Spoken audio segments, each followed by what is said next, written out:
Hello అండి, welcome back to our mini vlog. ఇదైతే ఎప్పటితో vlog అనమాట. ఇప్పుడు శ్రావణ మాసం తినట్లేదు non veg. So old videos చూస్తుంటే ఇది ఒకటి ఇంకా పెండింగ్లో ఉందని చెప్పేసి ఇప్పుడు అప్లోడ్ చేస్తున్నాను.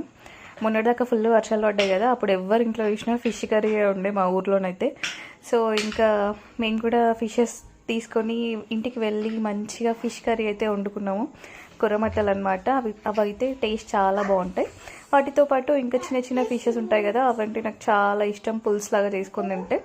సో ఇంటికి తీసుకొచ్చాక మమ్మీ అయితే ఇట్లా మ్యారినేట్ చేసి పెట్టి ఫస్ట్ లైట్గా డీప్ ఫ్రై అయితే చేసింది వాటిని. తర్వాత వీటిని కొంచెం కర్రీలాగా చేసింది అనమాట. నార్మల్ డీప్ ఫ్రై అంటే కొంచెమే ఆయిల్లో లైక్ షాలో ఫ్రై లాగా చాలా తొందరగానే తీసేసింది అనమాట. కర్రీ అయితే చాలా బాగుండే. సో ఫైనల్గా కర్రీ అయితే ఇట్లా కనిపించింది ఊర్లో. సో మస్తు టేస్ట్ ఉండే. సో ఇదనమాట ఈరోజు బ్లాగ్. మీరు కూడా చూసి ఎంజాయ్ చేయండి.